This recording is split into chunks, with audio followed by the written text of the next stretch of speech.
Investor harus menghadapi pemberontakan warga sendiri yang ujung-ujungnya adalah konsensi. Maka dilelang secara terbuka dan kemudian yang berhak mendapat lelangan itu adalah mereka yang punya industri hilir. Bukan orang yang di tengah untuk membagi kapling. Freemanisme itu tidak akan melahirkan sistem investasi yang sehat dan tidak akan melahirkan politik yang sehat. Karena itu diperlukan yang merumuskan tata ruang adalah orang-orang independen yang dia nggak bisa digeser otaknya. Kenapa? Karena kita punya pengalaman orang independen digeser otaknya merubah kawasan hijau menjadi kawasan non perdagangan, jasa, pariwisata. Yang terjadi banjir. Akhirnya investasi turun. Kenapa? Karena bagi investor kalau daerah itu rawan bencana, nggak akan mau, Pak. Itu yang disebut kepastian. Hari ini nggak boleh lagi kita otak ekonomi dimasukin ke otak konservasi. Kita harus tegas. Konservasi ya konservasi, ekonomi ya ekonomi. Itu bisa. Nah, luasan tanah untuk kawasan industri yang 2.000 hektar atau 10.000 hektar atau 50.000 hektar kalah oleh sebuah kantor yang ukurannya 100 kali 30 meter. Bayangin loh.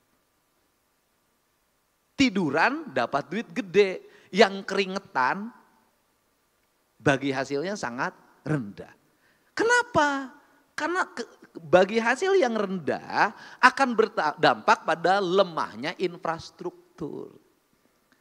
Lemahnya infrastruktur berdampak pada apa? Seringkali pemerintah memberikan beban tambahan bagi kaum investor. Di mana beban tambahannya?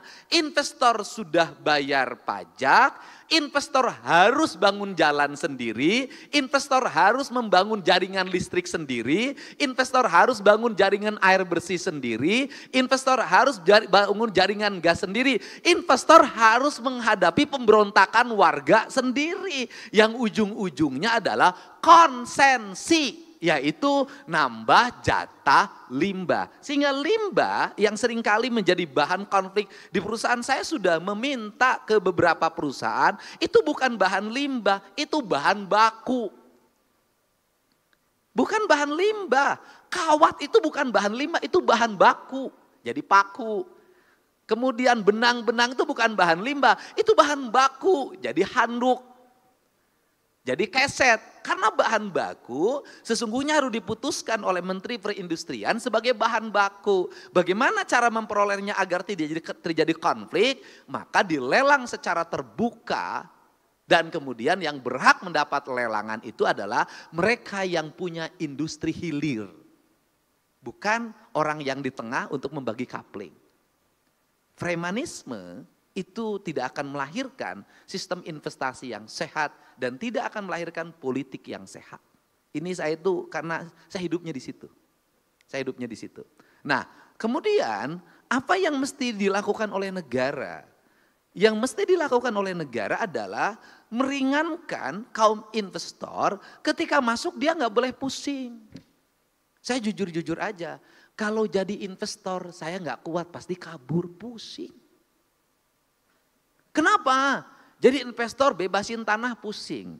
Sudah tanahnya dibebasin, keluarin keputusan baru lagi masuk LSD. Gimana gak pusing?